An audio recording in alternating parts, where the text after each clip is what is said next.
L'exposition L'autre vitrail, innovation et création au CERFAV, est organisée dans le cadre du temps 3 des célébrations des 800 ans de la cathédrale Saint-Étienne, intitulée « Le temps des Lumières ».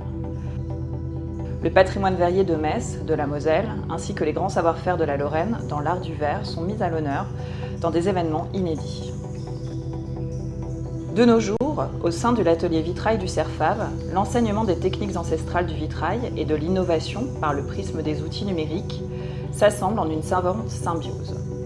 Un mélange des genres s'opère, une perméabilité et transversalité naissent entre les techniques verrières, provoquant la création d'œuvres hybrides. Ainsi s'entremêlent morceaux de verre de couleur découpés, mis en plomb, et des éléments en pâte de verre, en pâte soufflée, en bois, en fibre. Des expressions nouvelles surgissent par le biais des techniques du thermoformage et du fusing. Le vitrail actuel s'épanouit toujours à la lumière, clôt les percements architecturaux, et est porteur de sens, mais plus uniquement. Les créateurs l'emploient comme médium sculptural, développent des volumes inattendus. Les recherches menées aboutissent souvent à des innovations techniques, augurant de nouveaux axes de conception. Tour à tour, les vitraillistes explorent les propriétés des matériaux mis en œuvre et testent significativement leurs limites. Suite à ma formation de vitrailliste traditionnel, j'ai fait une école qui s'appelle Olivier de Serres à Paris, c'est une école d'art appliqué. Et ensuite j'ai fait une spécialisation en peinture sur verre qui m'a permis du coup de travailler le verre sur toutes ses formes. Ensuite j'ai fait le CERFAV en créateur verrier. Donc j'ai appris la technique de la pâte de verre pour amener justement du volume au vitrail, parce que le vitrail c'est assez plan de base et j'avais envie d'amener une autre dimension au vitrail traditionnel. Et alors là, à travers cette œuvre Brève de vie, j'ai voulu transposer la pierre en verre et y amener une dimension plus contemporaine à travers la vidéo. On peut ressentir une sorte de mélancolie citadine, c'est une sorte de déambulation en fait nocturne qui symbolise un peu mes années à Paris, quand je marchais dans la rue la nuit et que je voyais les cathédrales, que je voyais justement toutes ces belles pierres taillées, etc. Et je faisais en même temps ces études de vitrail, donc c'est un peu un spleen de Paris, comme dit Baudelaire justement. J'ai voulu m'inspirer un peu de tout ça pour pouvoir créer cette œuvre qui peut être vue comme une sorte de méditation en fait justement. Et la vidéo qui est volontairement floue à l'arrière, justement nous incite à imaginer un petit peu qu'est-ce qui pourrait passer derrière. Il y a des voitures, il y a des gens, il y a des lumières, on ne voit pas trop distinctement, mais c'est une lumière plus du quotidien qui arrive vers nous et pas une lumière, c'est plus la lumière des cathédrales divines, c'est une lumière quotidienne. Voilà.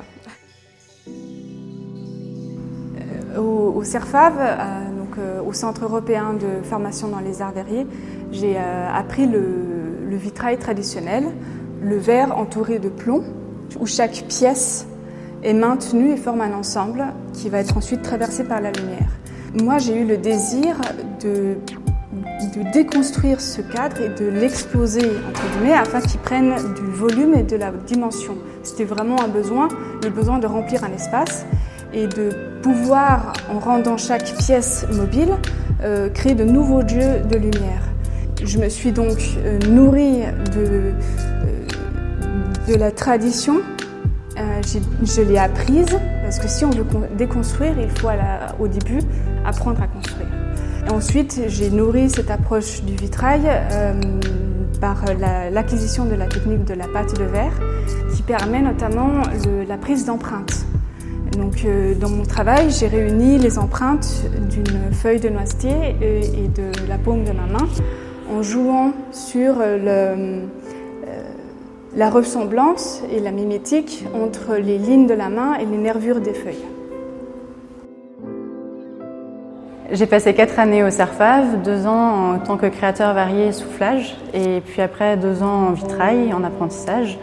Et j'ai pu apprendre du coup, dans un atelier en alternance avec l'école et en entreprise à apprendre et acquérir les connaissances au niveau de la matière verre. Je suis allée dans les chantiers et puis à l'école on pouvait apprendre du coup de manière plus basique avec tout ce qui était théorique sur le vitrail. Et ces techniques m'ont permis du coup de m'émanciper, d'apprendre sur la matière. Je m'inspire beaucoup de la nature. et j'ai découvert la Victoria d'Amazonie, qui est une plante qu'on rencontre parfois dans certains jardins botaniques. Et j'ai voulu du coup réaliser ce vitrail-là avec cette plante. Donc cette idée aussi de graines qui germent dans la tête, d'une idée qui nous vient dans l'esprit et qu'on a du mal au démarrage à mettre en place, qui s'élargit, qui prend la place, un peu comme le nénuphar qui va venir. Et la Victoria d'Amazonie a été compliquée justement à faire pousser dans nos milieux européens puisqu'elle a été découverte en Amazonie. Et j'ai voulu du coup vraiment retravailler là-dessus. Et la particularité avec ce vitrail, c'est qu'au début, on ne s'y connaît pas encore trop en vitrail. Ça faisait 1 an que j'en faisais et j'avais imaginé du coup ce diamètre de 70 cm et plus de 300 pièces. Et mes patrons de l'époque me disaient mais c'est pas possible en fait. Donc j'ai dû travailler sur le réseau de plomb pour pouvoir alléger la matière, qu'on puisse avoir une lecture vraiment agréable du panneau. J'ai choisi un camailleux de bleu pour avoir ces niveaux de reflets en fait, qu'on retrouve sur le nénuphar, avec l'eau en fait, qui se révèle, et pour ne pas refaire tout de suite avec la nature, le vert, la verdure. Donc là, le bleu reflète vraiment ce qui est en rapport avec l'eau. Du coup, je suis entrée au CERFAV en tant qu'apprentie. C'était en 2008, j'avais déjà 25 ans et j'avais derrière moi une formation en lettres et notamment en littérature médiévale. Et par la littérature médiévale, les enluminures, je suis arrivée au vitrail que j'ai choisi comme métier après avoir touché un morceau de verre. Donc les 2 premières années, 2008 à 2010, ça a été vraiment l'apprentissage de la technique. En partie au CERFAV et en grande partie à l'atelier de Patrice Tinès, donc mon maître d'apprentissage.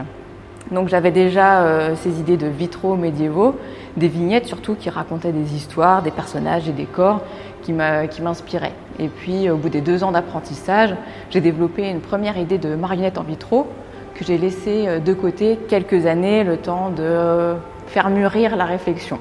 Je me suis de nouveau tournée vers le CERFAV en 2017 pour embrayer sur une année de concepteur-créateur.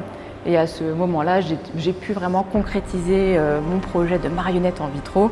Et j'ai eu 1 an pour créer, fabriquer, concevoir tous les personnages, les décors et en fait le concept même du projet de marionnette en vitraux.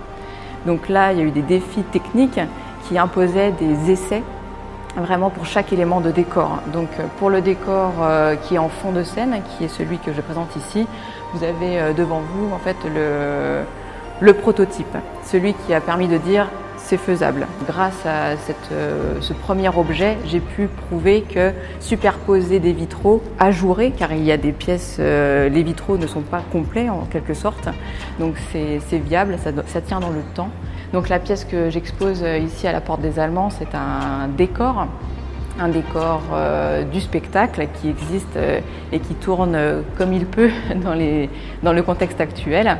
Et donc ce décor s'inspire de l'imagerie médiévale, mais aussi des procédés d'optique des XVIIIe et XIXe siècles, car il se compose de 6 plans superposés les uns sur les autres. Et puis il intègre le XXIe siècle, car aujourd'hui, avec mon spectacle, j'ai des pantins en vitraux articulés grâce à la technologie du XXIe siècle, donc des micro-visseries, etc., qui permettent d'animer le tout.